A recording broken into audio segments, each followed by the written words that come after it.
cherry tomato, and weighs USB drives and the Iron Dome. Israeli salad, koozie stencil, jumpers, orange rose. Microchips us, iPhone cameras us, taco salads us, Obama us, Olive Garden us, White Foster us, Sabra Hamas, Hasbara sus. Welcome to Bad Hasbara, the world's most moral podcast. I am your host, Matt Lieb, and I thank you once again for spending some time with me talking about the latest and greatest in Israeli propaganda. What a fun concept for a podcast. You know, as someone who has podcasted for years, and I've done all sorts of podcasts, you know, about The Sopranos, about The Wire, about like movies and stuff. I have to say, this one, the most depressing, but also the most fun. We're going to have a good time talking about some of the wonderful things going on in the Middle East, everyone's favorite region. Our guest today is a hilarious podcaster. You have heard her. If you haven't heard her on the great podcast Ethnically Ambiguous, please start listening to it immediately, because it is one of the few podcasts I actually listen to. And it's very good. Ladies and gentlemen, and everyone else, our guest, Shereen Younes. There we go. Yay. Boom. Hi, bam. Matt. Thanks for having me. Disclaimer, audience, I'm getting over a cold. So, I mean, I always sound kind of off, but I sound more off today. Yeah, so. She's on Sudafed, so if she says something a little anti-Semitic. That's not what I mean. I mean the sound of my voice. Listen.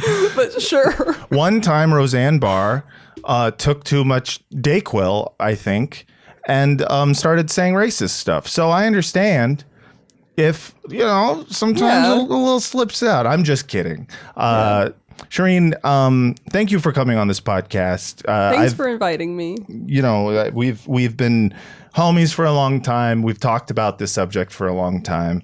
And I want to start off by first asking you, how you doing? How you holding up? How's bad? Okay, real bad. bad. Still real bad. Yeah. I mean, it's just hard to even when you have like moments of good, like with my family, with my nephew or something, something will always remind me. Oh, I mean, what like, that's a good thing. I am. Is that what you're going to do? Exactly. Yeah. But I don't think it's a bad thing. I think we should all, I think it would be a huge luxury to be able to forget about what's happening. So I'm not doing too well regarding that. And I'm sick. So no, I'm doing bad, Matt. I'm doing really bad. Fair enough. I mean, listen, it's, you know, it's Christmas time. It's the season of laughter and joy. And you're saying that you're against that. And I guess that's fine. You know, I don't know. I feel like maybe the Christmas spirit hasn't hit you yet, you know, like that's a funny thing that you into a bring Palestinian up. hospital. My friend was like, "What are you doing for Christmas? Are you going to see your family?" And like, I really like my family does not give a shit about Christmas. Well, one, we're Muslim, but two, like it never even occurred to me that we all have to. Like, it was just you have to be happy at this time of the year. Yeah. So who knew after over 30 years of life that I would just realize that? But yeah. I mean, listen, I think that this is probably the most depressing Christmas season that I have had in my lifetime. Like I've been kind of patiently waiting for this like Christmas spirit to take over, because I love Christmas. I think Christmas is great. The vibe is nice. It's a good vibe. Everyone's like, you know, there's just kind of this cheer. There is cheer. It feels good. You know, I'm not anti-Christmas. I'm very pro-Christmas. And I like literally we're recording this on December 23rd. Yeah. And I'm like, is it just not going to happen this year? I mean, Bethlehem's being blown to pieces. There's like that photo that everyone saw of like a nativity scene getting blown to bits. And like, what if there's like if there are Christians, Zionists, which are like most of the Zionists in this country, that it just doesn't make any sense to me that you can like watch that and be like, yay, Jesus Christ, still my guy, because that's like literally his hometown. Yeah, right. Yeah, that's like literally, that'd be like loving Will Smith and then, you know, having people bomb West Philadelphia and being like, no, I still like the people who bomb West Philadelphia. Like, why? What the fuck? That doesn't make sense to me. And as a Jewish person, it's like, you know, listen,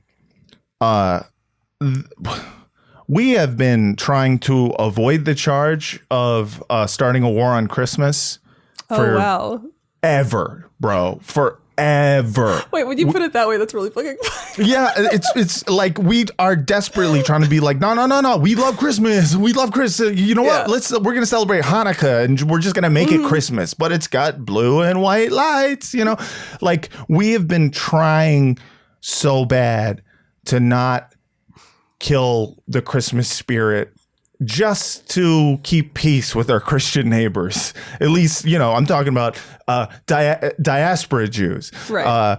And Israel comes along and is like, you know, we're gonna shoot a couple of Christians praying in a church in Gaza, and then we're gonna blow up and destroy the oldest church, one of the oldest ones on the fucking planet. Yeah, you know, and so we have to, you know, sit here and just be like, that's not. I'm not doing war on that's you know, it's just like you're putting us in a bad spot. But that's kind of what they do. They like to put me in a bad spot. They like to put every Jew on earth in the position of apologizing for people who I'm like, are we even the same guy? And I don't think so. And that's a little bit of what this podcast is going to be about in terms of talking about some of this week's Hasbara, because this week has been like, I mean, ever since the 7th, there has been like just the most disgusting and out of touch, like comedy content coming out from Israel. From soldiers that have the time to make fucking TikToks. Yes, exactly. And it's like gotten to a point where, you know, I just recently where I've like been seeing video after video and I'm just like, one of the defining traits of, I think, of Jews, stereotypically, of course, but I believe this, you know, holds up to be sort of true, is that a very funny and self-deprecating people, right? That's like the stereotype. And I find that is the case for a lot of us. And this is just one of many facets of Israeli society where I'm just like, it's just like, like plainly one of the most unfunny people that I've ever seen. Just not a shred of humor inside. Humor or humility. Or any of the self-deprecation, none of that stuff. And I think it's because a lot of where that comes from is, of course, as a defense mechanism from being, you know, a diasporic people and from dealing with anti-Semitism, you know, from neighbors and all that stuff and not being in power. And I think as soon as you have the liberty to become the oppressor, the sense of humor goes away entirely.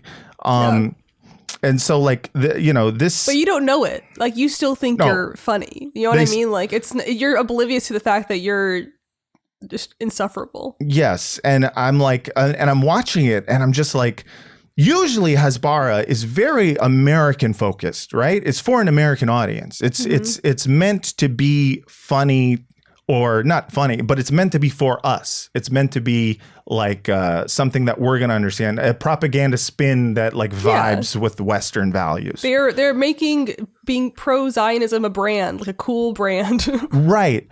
But like, the shit, like this is just something that happened recently. It was from this well, I'll just play it. This is what is clearly a someone who is on the Hasbara team within Israel, because he's holding a camera, but he's wearing, you know, his IDF flak jacket, and this is the bit.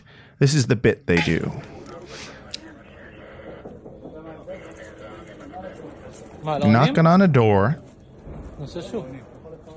Oh, no one's home. Oh.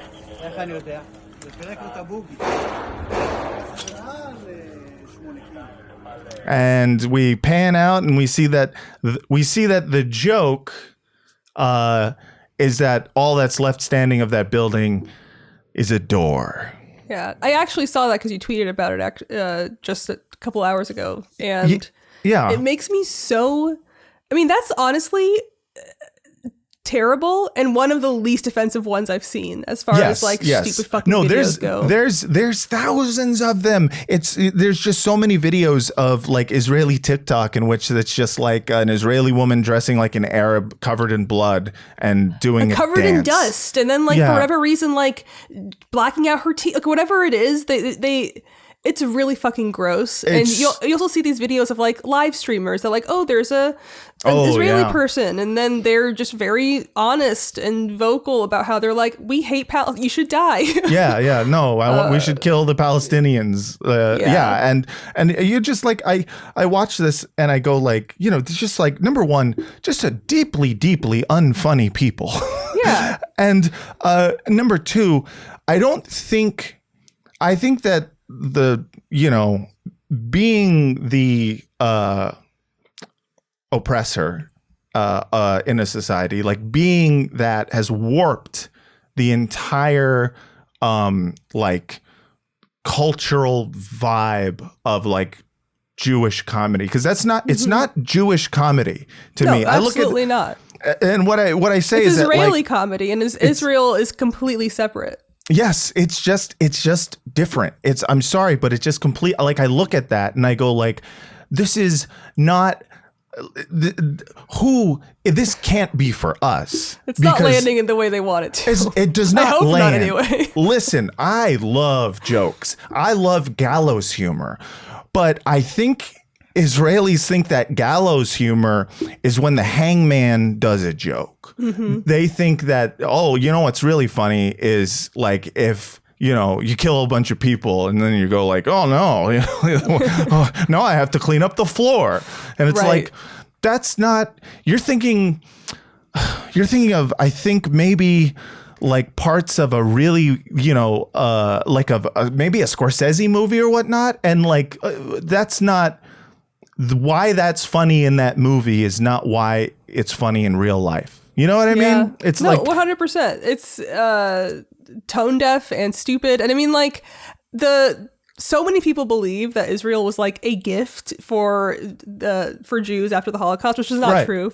I mean, you can just look it up, but like Balfour Declaration, all this other stuff. Right. I think Zionism and the establishment of Israel in general is rooted in anti-Semitism, but that's like 100%. Another thing. But when the Israelis now, they've never been victims of anything. Most of the Israelis now, they've always been the occupier, the oppressor, the ones with more rights. Yes. And I think that's just the victim of their own hubris, the victim of their apartheid government. Sure, absolutely. Yeah, exactly. You know, the victim of terrorists who are doing terrorism for a very specific political purpose that has, at the very least, a valid a valid reason for being. Like there's no part of me as someone who's a Jew who doesn't understand resistance. You know what I mean? Yeah. And that's not to say that I'm pro-violence or anything like that, but like the idea that you would look at these people and, you know, see them as just in a vacuum terrorists.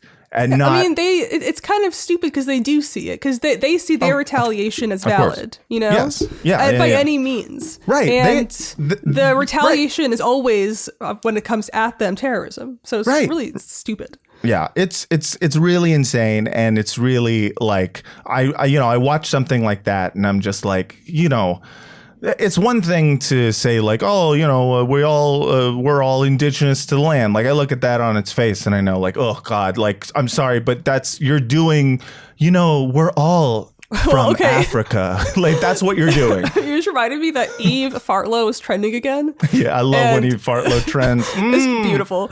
Also, not our fault that they have like good names for poop puns, like Noah Shitsby. Yeah, beautiful. I'm sorry, but you listen. That's not you asked for it. You listen. I'm sorry, but you kind of did. You can't go around being named Barlow. No. I mean, she's the one that really made it a thing, though. Right. She kept talking about her hate name. Yeah. They called me Eve Fartlow. All her tweets are too good to be true, but the one that's getting a lot of attention now is about her saying she's going to Israel, I'm going home. And then someone like quote tweeting her being like, you were born in Scotland. You're from Scotland. And then now she's replying being like, every person that agrees that I'm not indigenous to the land is anti-Semitic. They believe in the genocide of the Jews, all this other stuff. Of course. It's like, I'm just as indigenous to Israel as she is. That's the truth. Yeah. Yes.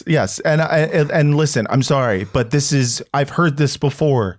It was a thing that like racist housewives used to say in the 90s. They would say, we're all from Africa originally, so I don't see color. And you'd be like, I do want to read the thing, I think. I just thought, because her tweets the Eve Fartlow thing? Yeah. Yes, her please. tweets are just, oh, wow. Okay, when you click on this is like a very obvious thing. When you click on the trending thing, other things are reminding me of the dumb stuff she says. But she said recently that, so long, Gen Z, from now on, I call you Gen H, Generation Hamas. Yeah, well, it's another letter. Okay. Yeah. Never forget this. Sorry. Okay, this is her tweet from 2013, March 17th. I hate it when the only seats left on the bus are seats Mexicans just sat in. Like, who wants to feel Latino butt heat when they sit down? Barf face. So that's who's indigenous, I suppose. Yes. I mean, listen, she was young. She was probably on Dayquil. She was probably on Dayquil. She was probably on Sudafed, and she had not yet honed and targeted her racism yet. Right. Yeah. Like now she would be horrified that she said that about anyone who wasn't Palestinian. Yeah, that's a good point. That would be. I like that at the end. I was like, wait, and then you got it. Yeah. That's what I do. I make jokes and stuff, and the reason for that is because I'm not Israeli. Here's the thing. You make good jokes. You make good jokes because you're not Israeli. Right. That's and listen. There are good Israeli comedians. They are all leftists, and I would not put them in the category of the rest of their country. But they know the amount of fucking hogs who will laugh at the dead over there. Yeah, because and they're horrified by it too. The Israeli government has. When I mentioned earlier that they're victims of they're victims of the apartheid regime or whatever, but they're also like, so many of them have been brainwashed to truly not think Palestinians and Muslims are human. Right. Like it's scary because that's why it's acceptable to blow them up in mass and just dehumanize them to that level. But okay, I was thinking about this with the knocking on the door video that you shared. They're really just proving, they're showing their ass. Like, what 100%. Kind of indigenous person that sees the land as sacred is boasting about destroying ancient buildings or like burning olive trees? Like the best argument against Zionism is truly that if you love the land, you wouldn't destroy it. Yeah.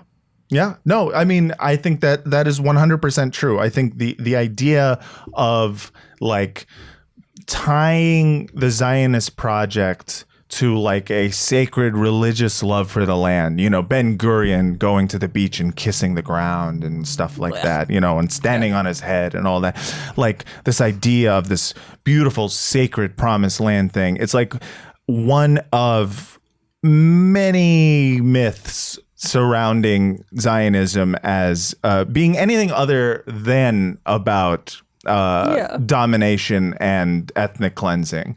Like you would not.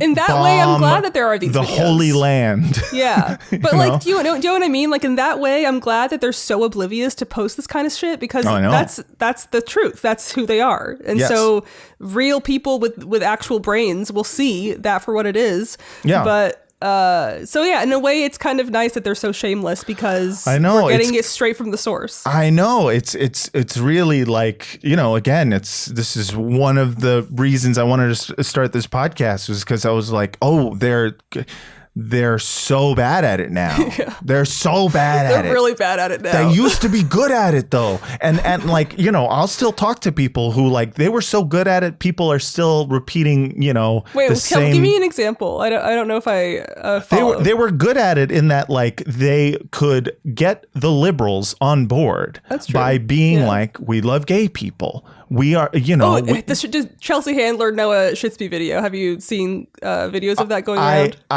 Someone just sent that to me right before we started the podcast, and so I'm like, oh, I haven't had time to see all the bullshit and all the lies that are in there. A big part of it is how if gay people need to love Israel because like they accept gay people, which is like actually not true. You're not gay marriages are not allowed. Yeah, Israel. You can't get gay married in Israel. Yeah, just period. You cannot actually no. That's a really good point. Yeah. They were good at pinkwashing Israel. They've been 100%. Really good at that because everyone believes that Israel loves gay people, which is not true. Right. Right. That's good Hasbara, I suppose. Yes. I mean, it worked. And it works so well that people still repeat the same things now. But the problem is now when someone flies a pride flag in the ruins of a residential neighborhood, people go, oh, wait. Yeah, that's not me. I think I see what this is. Like you make it obvious. Like again, they're showing their own ass. Yes. They're showing their own ass in this way. And then I've said this I think on the last pod, which is that like this is what happens when you've been able to like shift further and further right wing and do war crimes with impunity, is that eventually you're just like you get a little bit rusty at the game because you've never really had to work that hard, because no one's really taking you to task anymore. So now all of their propaganda sounds so insane. And I have another example. Please. And this one is this one is all right, water. This is a guy named at Little Buddy Max. His name is Max. He's got Star of David, a heart, a rainbow flag. Canada. Canada. So he's a Canadian Zionist, I assume. I don't know. So he is quote tweeting Greta Tunberg. You know her. She is a climate activist from one of those derby places. Where's she from? Oh my God. It's not racist to do a Scandinavian voice, okay? I'm doing this fucking Swedish chef. She is Swedish, for the record. Okay, there we go. So yeah, it's me, Greta Thunberg. No, she's great. And she's a climate activist, and she has been, from the beginning, a vocal voice for Palestinians and for ceasefire. And but she had that octopus in the background. She had the octopus plushie, so she should be tried at The Hague and murdered. Exactly.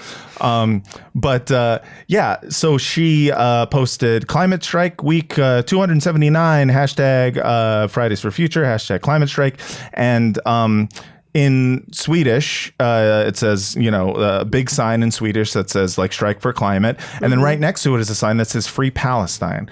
Now, little buddy Max here has quote tweeted it saying, Israel leads the world in water recycling at 92%, solar water heating at 83%, invented drip irrigation, revitalized soil, damaged by literally your intro song. Yes, this is this is literally right. Damaged by Ottoman railway and agricultural malpractice. Received native species like revived species like revived native species like Judean date palms and wheat strains that went extinct due to colonization. Interesting choice of words. Just looking at that, this is what, and I'm sure this term exists. I haven't Googled it, but this is like what I would call like greenwashing it. And it shows there's a few things going on in there in terms of old Israeli Hasbara. So you have the actually, Israel is great for the climate, net zero They've carbon never emission. done anything wrong. Yeah. No, exactly. And also, like the intro song, the other way they invent is they startup wash it.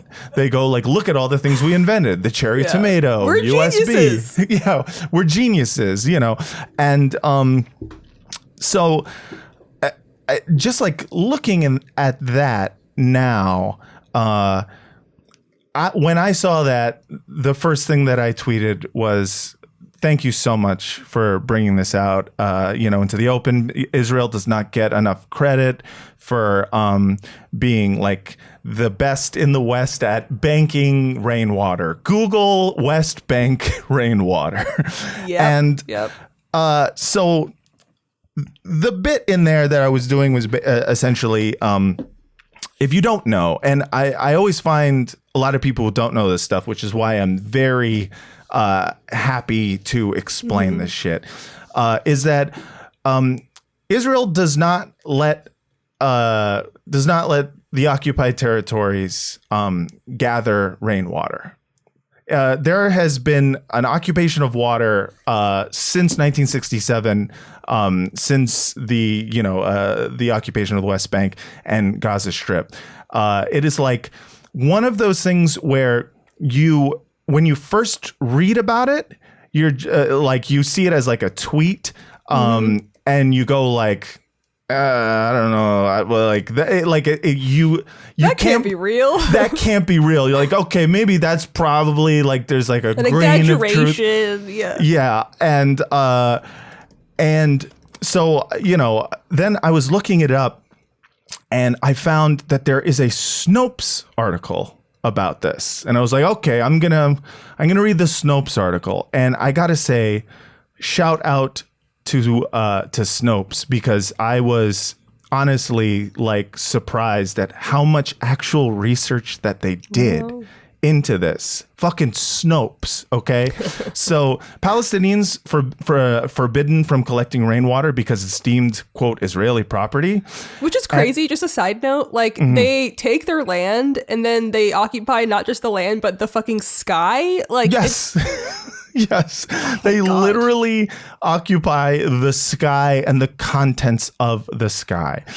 So they talked about this post and that's claimed rainwater is a property of Israel and Palestinians are forbidden from gathering rainwater. Rainwater is the property of Israel. That sentence is crazy. Yes. And they said it appeared to quote a UN report as well. And in this article, not only do they confirm that it was actually taken from a real report by independent human rights organizations submitted to a UN body in 2011, which found that Palestinians in the West Bank were not able to gather rainwater for their needs. It not only found that, but it also found like tons of other sources, including from 2017 Amnesty International report titled "The Occupation of Water." Per the report, in the 1967 Israeli military authorities, in 1967 Israeli military authorities consolidated complete power over all water resources and water-related infrastructure in the occupied Palestinian territories. Military Order 158, and that's something you should look up on your own. It required that all Palestinians get a permit from the Israeli military before constructing any new water installation. And since then, any extraction of water and water infrastructure development has had to go through Israel, which has resulted in, quote, devastating consequences for Palestinians there, according to Amnesty International. Israel even controls the collection of rainwater through most of the West Bank, and rainwater harvesting cisterns owned by Palestinian communities are often destroyed by the Israeli army. So, honestly, shout out to Snopes. Like, Snopes is that website that you go to see if that's actually that lady's titties. You know what I mean? Oh, is that what it is? I mean, not me, but other people who would like want to see titties. Like Snopes is the amount of stuff that I used to read on Snopes was always, it was always fun little internet rumors. You know what I mean? And like the idea that there are like journalists at Snopes who are like, let's dig in and actually doing real journalism. I'm like, better than the fucking New York Times usually. Better than the New York Times, better than the Washington Post, better than most major print journalistic institutions. And of course, not to mention any 24-hour news network. So you look at that and then you look at, I don't know, that post by our little buddy Max, and you just go like, the fucking audacity to be like, Israel's actually really good at recycling water. Yeah, we don't give it to people who are dying of thirst or who are dying of hunger and cannot fucking, grow their own plants, but we're good at recycling it. That's the dumbest. I mean, that's another, it's greenwashing in a way. Yeah. It's so like you really gotta have all that. You gotta have chutzpah, but like an evil version of chutzpah. You know what I mean? Yeah. You gotta be. What do you call that? It's like being a piece of shit. Balls of shit. Yeah. Not balls of steel. Balls of shit. I have to work on that one. I'm sorry, that was not. No. But there's where this. But like they have they're just shameless in their incorrect takes. It's crazy, and they state it as facts. Yeah, of course they say. Well, I mean, that's the thing. It's like it's the same with every bit of Hasbara that they do, every bit of like PR about how great Israel is. It's like if you don't count, the 5 million Palestinians living in apartheid, it is a democracy. Well, that's something that really bothers me about. I mean, this is also the left says this too, but like how there was peace before, or like there was a period of peace between any of them at any point since Israel's creation, which is just simply not true, because the peace in Israel is reliant on the occupation of an entire people. Yes. So I just really hate when anyone mentions like, let's just go back to the way it was or whatever it is. Pre-67, yeah. It's yeah. I mean, that's usually how it goes, and people. The amount of like, there's levels to being deprogrammed from Zionism. There's multiple levels. Like I think the beginner level is when you're like, I'm for a 2-state solution. I would end the occupation in the West Bank and in the Gaza Strip, and like that is like, that's something that's like, you're just like you're like a baby anti-Zionist. Like you're not an anti-Zionist, you're just like you're just a baby. And then and you see like who's real and who's not based on where they claim occupation is happening.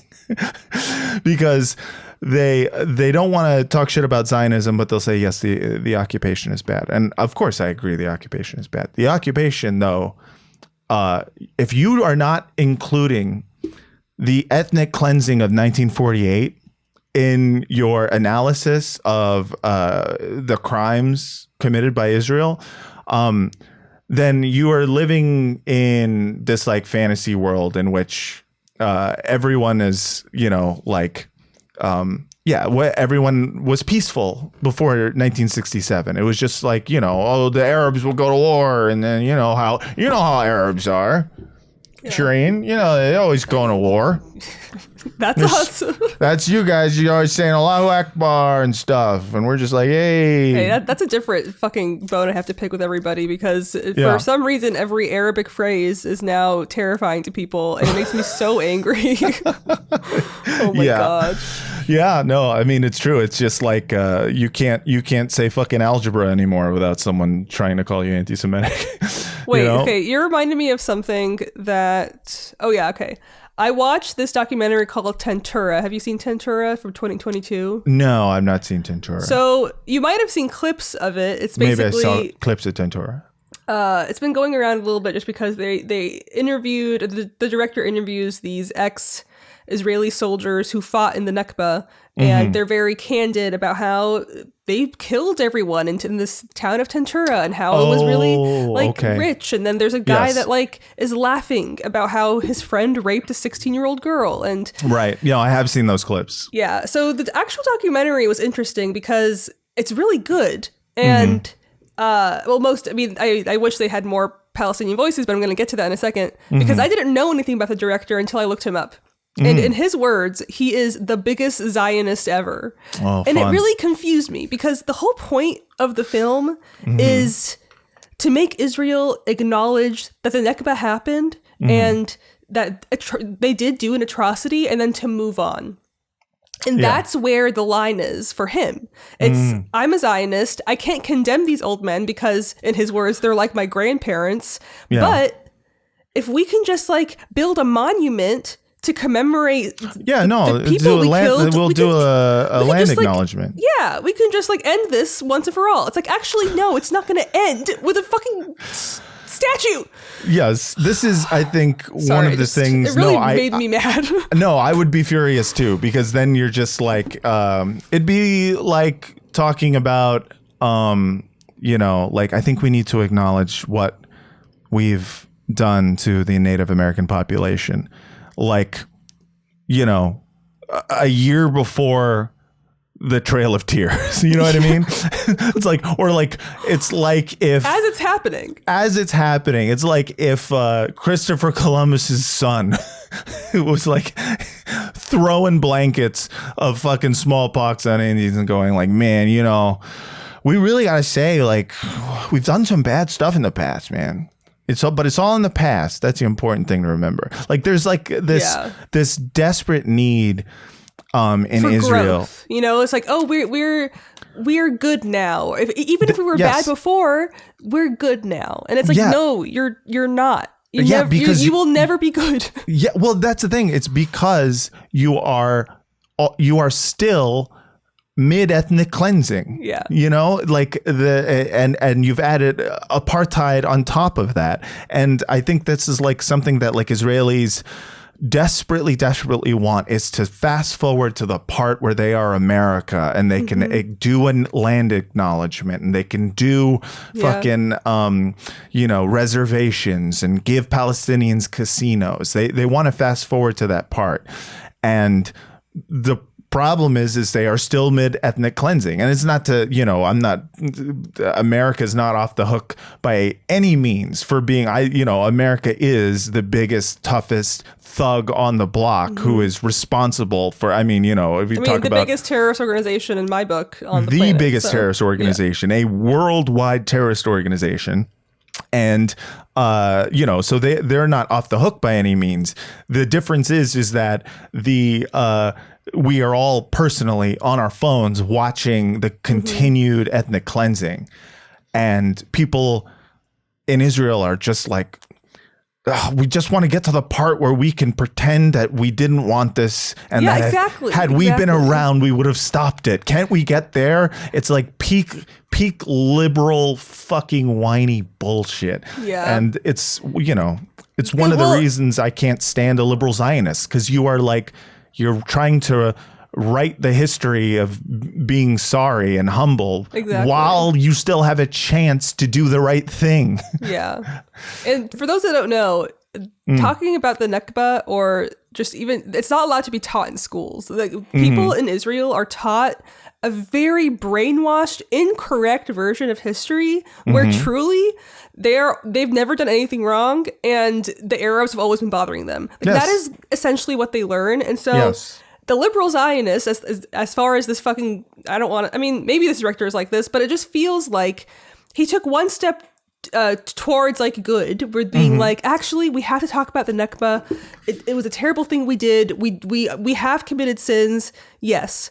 Yeah. But he's not going to leave Israel. He's not going to condemn the men that are glorifying rape and murder. He's not going to like, it's truly just guilt. It's just like trying to absolve himself and be like, I'm one of the good ones. I'm one of the good ones. It's trying to absolve yourself from the guilt, shame. and it's trying to frame this as a thing of the past. The idea that the brutality was something that was sadly like a one and done thing. Yeah, a one and done thing that was, sadly necessary, but also so cruel. And, Okay, wait. He said that in the interview. He said it had to happen. Like, basically. Like, it blew my mind because the documentary is...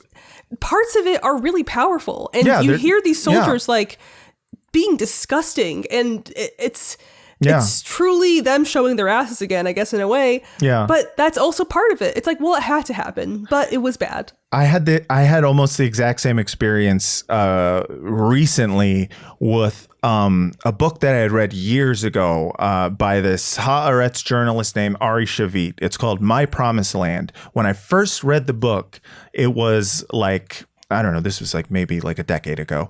And I was still, still in the baby phase of, Well, you've been through all the phases. That's right. I've been through all the phases. Yeah. Now I'm in the phase where I'm in the like full anarchist phase where I'm way too radicalized. I do not believe in states, and any statist at this point to me is my mortal enemy. Yeah. No, but like when I first read it, I was like wowed by kind of the candidness at which he would talk about the Nakba, and at which he would talk about brave, like the atrocities committed that he witnessed personally, like in Gaza. He served in Gaza, as part of the IDF, and he had thoughts of being like a conscientious objector / going to prison and whatnot. But then he decided, I want to be a journalist. I should go there and experience it and then write it down.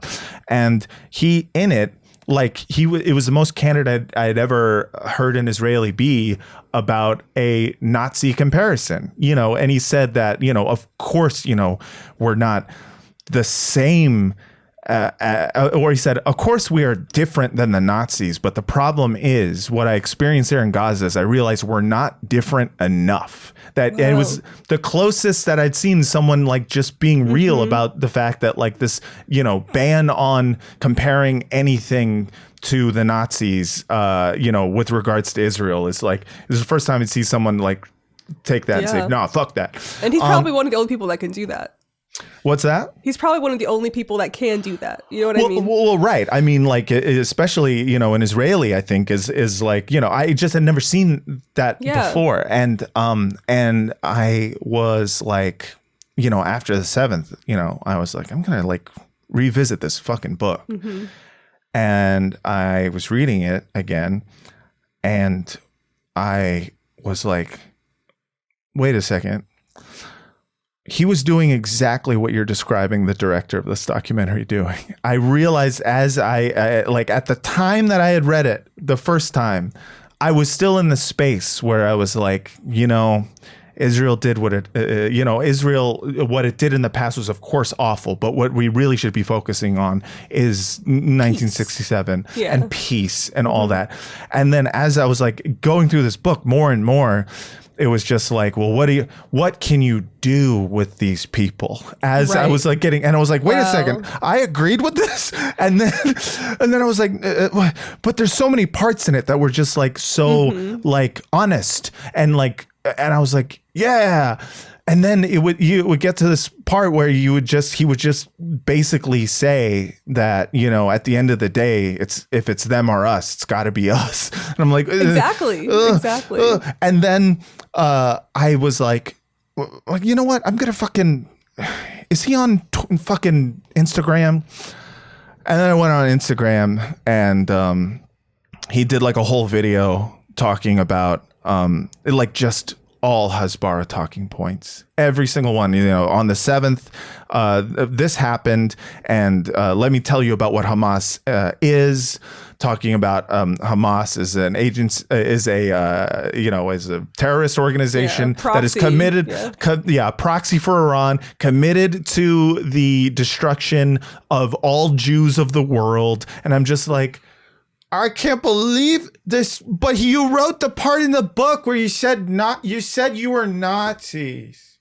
You said it in the book. I mean, I'm glad that was the takeaway you've had all these years, though. Yeah. No, I mean, the parts that rang, that affected me were the parts that were, I think, honestly, the most honest and the ones you needed to hear at the time. Yeah, and then like he had these like critiques of like Israeli peaceniks, and I took that as kind of like a critique of their ineffectiveness and why they were ineffective, and I mean, it was, but I realized that what his critique was that they weren't pragmatic enough and they weren't honest enough about the enemy that we're facing. Yeah. I'm like, oh no. Oh, that's a big yikes. It's a big yikes, dog. It's big, because you realize that there's like the biggest and hardest hurdle, I think, for a lot of, Israelis is like coming to the point where you are having to not only face, all the actions, shame, like it's all shame. It's all shame, but then having to not place it as something that only happened in the past, and having to, basically put yourself in a position which, you feel is an impossible position, which is to tell all your Israeli neighbors, like, guys, this is apartheid and it can't stand anymore. And the truth of it is that, we cannot sustain this without the end of what we deem as a Jewish state. And what they deem as a Jewish state, I think, is the big problem here, because what they deem as a Jewish state is a state in which there's a population control. And I think you can't, that's completely unsustainable. You can fucking still be a state that has Jewish names and Jewish leaders and all that stuff and not have apartheid. You can still do that. Well, that is something that I really, I hate that they did this well, but Israel's flag is truly some of their greatest branding, because that's probably the best Hasbara. It has this holy symbol on it that so many people are deemed sacred. I even deem it like somewhat sacred, because like I recognize that it's powerful, Yeah. It's a religious symbol. Yeah. So when you see that flag getting boycotted or burned, or like when you see someone like put an X through it, it triggers something in people that don't know better. And that's what they want. Like it triggers something in kind of like people who care about things like, not desecrating someone's religion. And the problem is that is not actually what they're doing in the act of burning an Israeli flag. I mean, the fact that they chose that for the flag is evil and ingenious and really infuriating, because they've forever entrenched themselves in a religion that they have nothing. I mean, it's truly not about religion anymore. It's an ethno state that was literally based in anti-Semitism from the start. Like Arthur Balfour hated Jews and didn't want them to come to Britain, so he was like, go here. Like that's Zionism. Yeah. And it's also, I think for me, I look at Zionism based on the excuses of the justifications for its existence by American Zionists specifically, and that justification.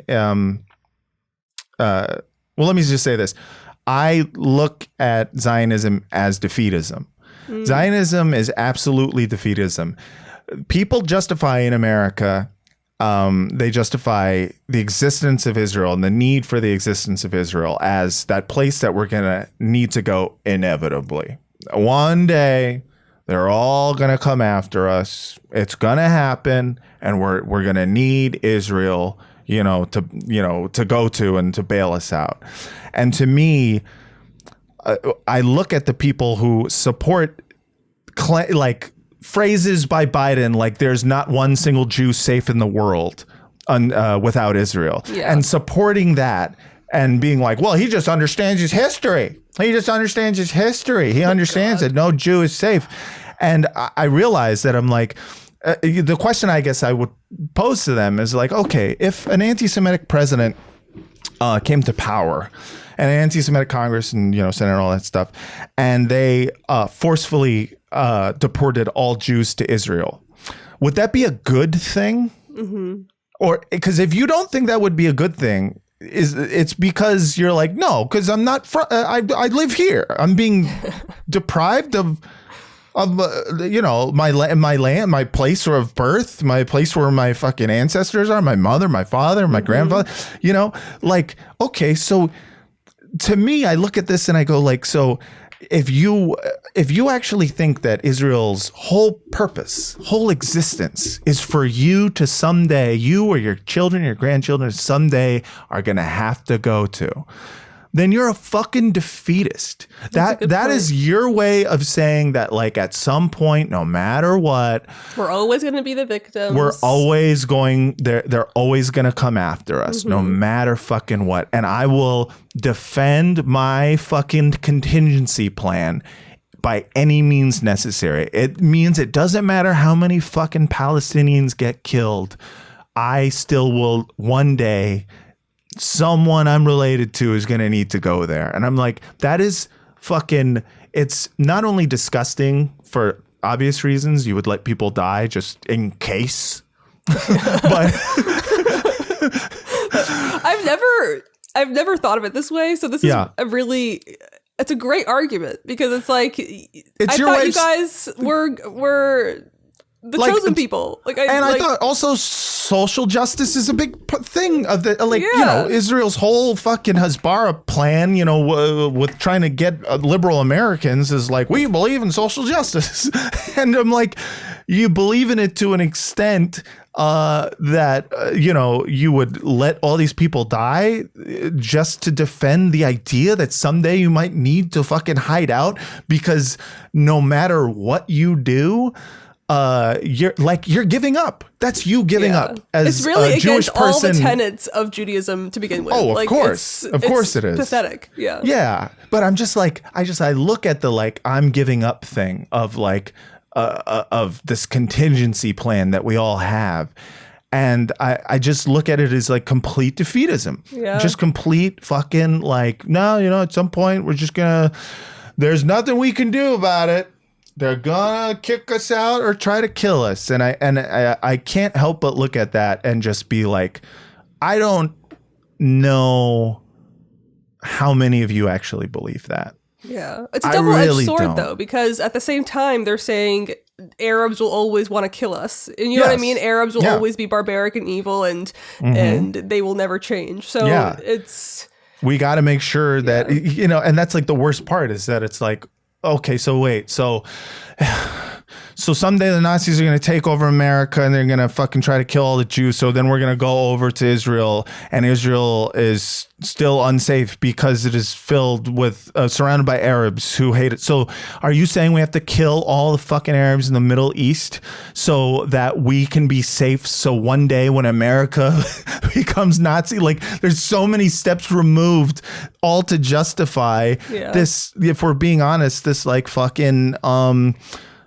this like Club Med, this for Americans, for American Zionists, it's like this is a fucking club, an exclusive club that you don't want to let go of because you've made up some reasons in your head why it's necessary. Yeah. Yeah, I think that's a great way to put it. And I've never thought of it that way. And I'm going to think about it that way from now on. But to go back to the idea that it ended, I think, or like it was like a one and done thing. People are for like it. And also like comparing it to the Holocaust, all that stuff. I think people don't realize that the genocide didn't start 2 months ago. It's been a slow genocide for almost a century. Yes.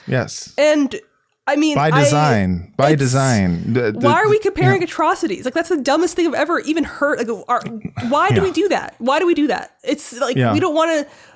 Like really, like what is that game where it's like, but we had it worse? Okay, you guys suffered too, but why does that negate I'll tell you why. Century-long genocide? I'll tell you why. Because by design, the whole plan of Zionism with regards to taking over the land was supposed to be gradual because it was the only way that they could justify it. Exactly. Like Ben Gurion literally said in like, those, in his cadre, were saying like the world is not gonna like it if we just go in and fucking we go to a Holocaust essentially. We gotta do our good Hasbara. Yeah, and initially it was going to be about just an immigration plan to eventually overwhelm the demographics there. Also, in their words, colonization. Yes, and in their words, colonization. Yeah. And in order to overwhelm the population and overtake them demographically.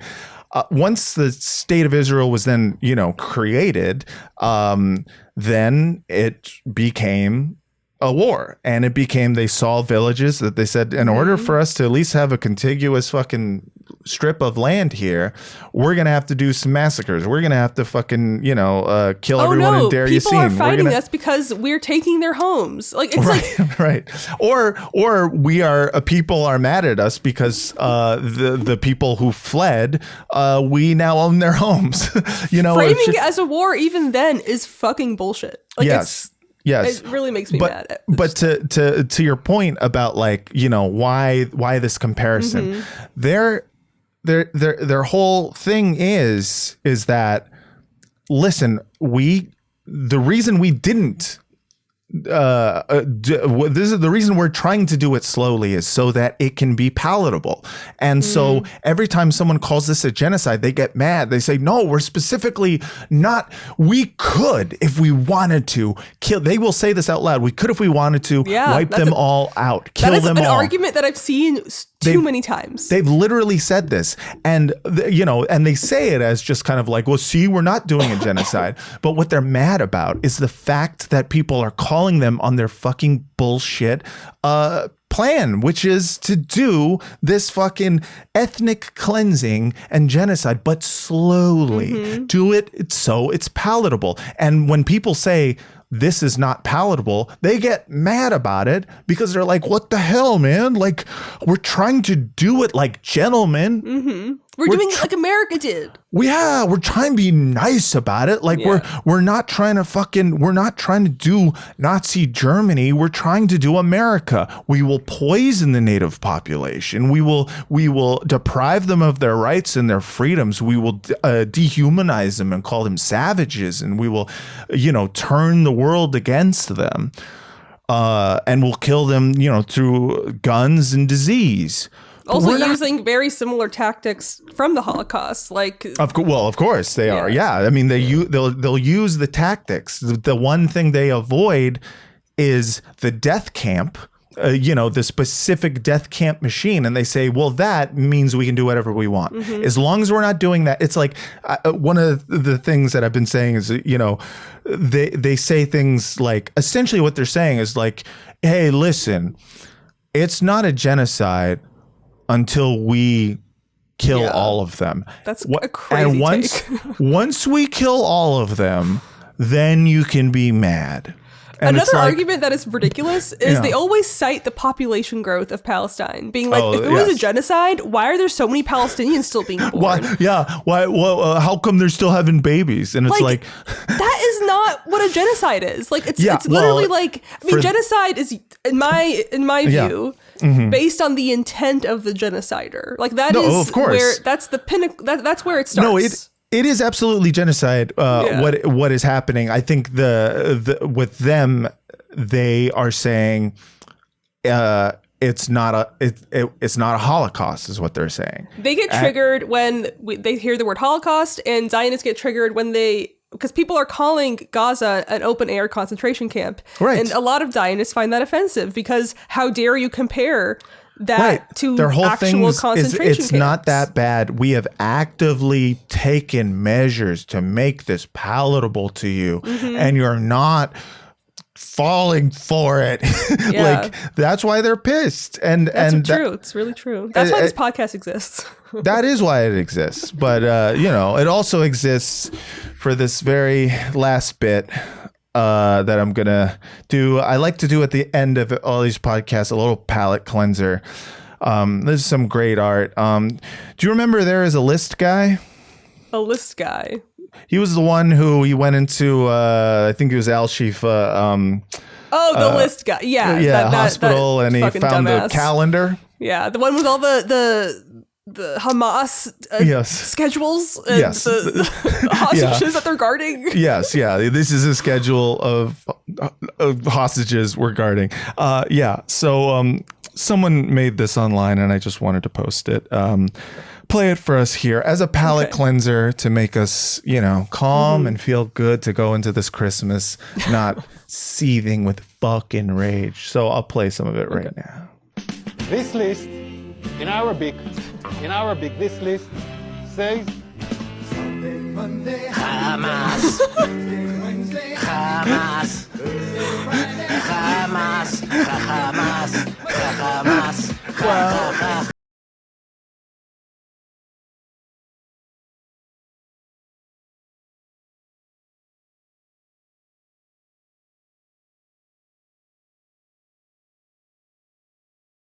That's amazing. Isn't that nice?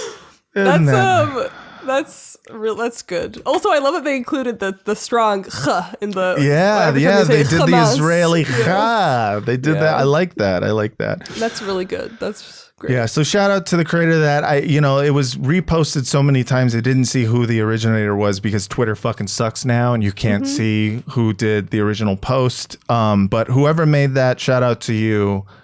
And shout out for that nice KH sound at the beginning of Hamas.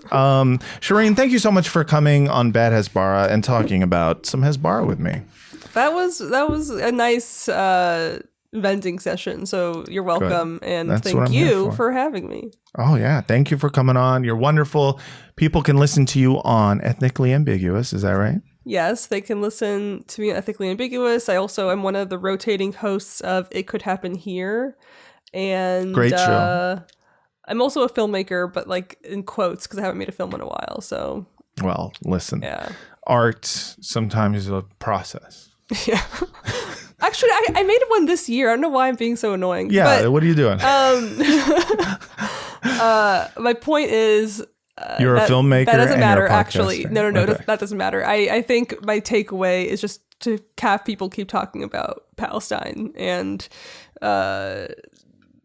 follow accounts and Palestinians that are sharing what's happening. I think that is what all of our responsibility as consumers of social media right now is to not let it become something that we used to talk about. 100%. I completely agree. And that is one of the reasons, one of the many reasons that I started this podcast is because I feel like we have short attention spans and I worry that people will, move on. And personally, I don't want that. No. Because at the end of the day, I love Palestinians. I love, people. It's I love human children. To care. Like it's a human thing to care, and I think I like alive children so much. Yeah. Like I have a child, and if I have to see, really cute. She's really fucking cute. And if I have to see one more dead child, I'm going to set myself on fire. So no, I won't do that. But it's The desire will be there. Point is, I'm so grateful for you, and I'm grateful for the stuff that you guys have been talking about. I'm very grateful for you. I hope you know that. I think you're one of the few people that has been able to like make me laugh during all of this stupidness because it's like, you're like scrolling through fucking Instagram, this black hole of hell. And, then I get to one of your videos and it's like, Matt's doing his thing again. Great. Thanks. I appreciate it. Yeah. I'm glad. And also, I really do think anti-Zionist Jewish people are essential to the liberation of Palestine. So I think I'm really grateful for you as well. Yeah. Well, thank you. I appreciate that. I think the fact that we're essential. I don't necessarily think that we are essential, but I guess what I mean is, I'm always made uncomfortable by that idea just because of the fact that it's because Israel is so good at making anyone who is not Jewish feel scared. Yeah. That they will be called out for anti-Semitism, that it really is incumbent upon Jewish people of conscience in this, in the diaspora and in Israel. It's incumbent on us to say shit because we are the only ones who that accusation of anti-Semitism doesn't stick to as well. We still get it. Yeah. Fucking now you're not time. Jewish though, but now you're not Right, really. no, You're I'm gonna be not Jewish. excommunicated. So. Yeah, that's the thing. I mean, truthfully, I'm a secular Jew. I'm only Jewish enough to displace a Palestinian family if I wanted to. Yeah. And that is not Jewish enough for everyone who's a Zionist, but for some reason Jewish enough for the Zionist state of Israel. So that is the contradiction we live in. I guess what I meant by essential, this is my little disclaimer. No, of course. No, is yes. that I think it's really important to have people unpack how they I agree. unlearn Zionism. Because 100%. I agree with you. Gabor Mate, is that how you say his name? Gabor Mate. He's one of the most powerful speakers. Gabor. He's he talks about this so eloquently and emotionally and well because he knows how terrible it is, and he's unlearned it, and he's felt the same things that you have felt. Yes, and he's a Holocaust survivor. Shout out to his son Daniel, who I spent Hanukkah with this year. Nice. He did a little Hanukkah thing. He flew over to Los Angeles and we hung out and had a nice little anti-Zionist Hanukkah. Not scheduled, but my cat is getting into my desk, so this can be the ending. Oh, I love ending with a cat. Well, thanks everyone so much for listening. Thank you, Shereen, for coming on. Thank you, Kitty Cat, for being adorable. Patreon.com/Fraudcast, fraudcast@gmail.com. If you want to email us with any questions, comments, and concerns, FROTCAST at gmail.com. For those of you who are just listening to this podcast and don't listen to any of the other ones, you're probably confused as to why the email address is named after frottage. But subscribe to the Patreon and find out. All right, everyone. Thanks again so much for listening. And until